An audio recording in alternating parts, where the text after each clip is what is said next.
واجب الاحترام سامعین کرام،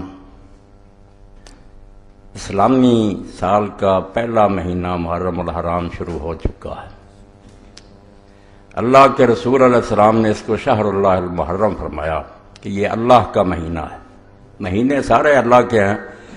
مگر کبھی کبھی کسی چیز کی شان بڑھانے کے لیے اس کو اللہ تعالیٰ کی طرف مضاف کر دیا جاتا ہے۔ جیسے گھر سارے اللہ کے ہیں مگر بیت اللہ،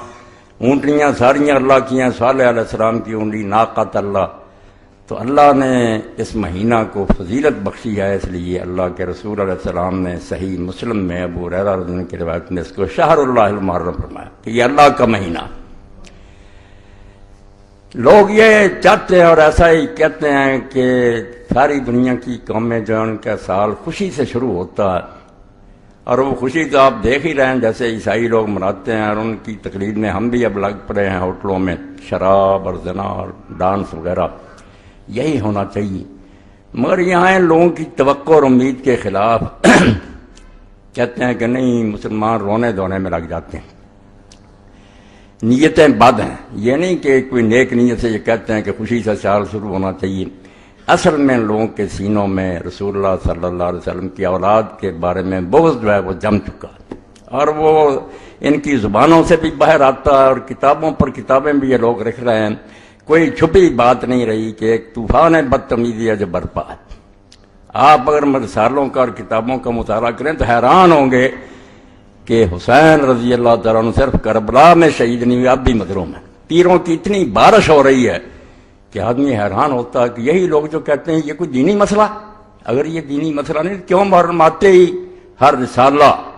ہر کتاب اسی موضوع پر آتی؟ تو حقیقت یہ ہے کہ اس مہینے کا امام حسین رضی اللہ عنہ کی شہادت سے شروع ہونا، اور ذی الحج جو سال کا آخری مہینہ اس کا حضرت اسماعیل علیہ السلام کی قربانی پر ختم ہونا، یہ اپنی جگہ اللہ تعالیٰ کی حکمت کے مطابق بہت ہی مناسب کام ہے۔ جو لوگ دین کو نہیں سمجھتے وہ بے شک ہنستے رہیں، ناچتے رہیں، مگر اللہ نے قربانی پر سال ختم کیا اور قربانی سے آغاز کیا سال کا، تاکہ اہل اسلام کو پتہ لگے ہوشیار کے برہ دم تیغست قدمرا، کہ اے اللہ کے نیک بندو ہوشیار ہو جاؤ کہ تمہارے قدم جس راستے پر ہیں وہ تلوار ہے، تلوار پر چل رہے ہو۔ جانیں قربان کرنا، اپنی جان اللہ کے دین کے لیے بیچ دینا، یہ دین کا خلاصہ ہے۔ اس لیے ذی الحج بھی قربانی پر ختم ہوا، اور امام حسین رضی اللہ عنہ کا واقعہ بھی سال کے شروع میں پیش آیا، تاکہ لوگوں کو اس بات کا پتہ چلے نہ بینی کہ ہاں شاہ نکو نام بدستے سر بریدہ امید ہر نام۔ دیکھتے نہیں ہو کہ اللہ تعالیٰ ان کے ہاتھ پر پیالہ رکھتا ہے، ان کو جام محبت کا پلاتا ہے جن کے سر کٹے ہوتے ہیں۔ یہ سر کٹوں کا دین ہے، اس لیے جو ناچنا چاہتے ہیں، ڈانس کر رہے تھے، وہ عیسائی ہو جائیں، دوسرے مذہبوں میں چلے جائیں، یہاں تو رونا دھونا ہے، ایسا رونا دھونا جو بیکار نہیں ہے کہ صرف رو کر آرام سے بیٹھ جاؤ، نہیں، قربانیوں کو یاد رکھنا۔ وہی بات جو علامہ اقبال رحمۃ اللہ نے فرمائی ہے، عجیب و سادہ و رنگی ہے داستان حرم، نہایت اس کی حسین ابتدا ہے اسماعیل۔ حرم کی ساری کہانی کیا ہے؟ جب بنیاد رکھی جا رہی تھی اسماعیل علیہ السلام کے گلے پر چھری، اور جب دین تکمیل کو پہنچا اور اللہ کے آخری نبی زمین پر آئے تو رسول اللہ کا بچہ جس کو حضور کندھوں پر اٹھاتے تھے،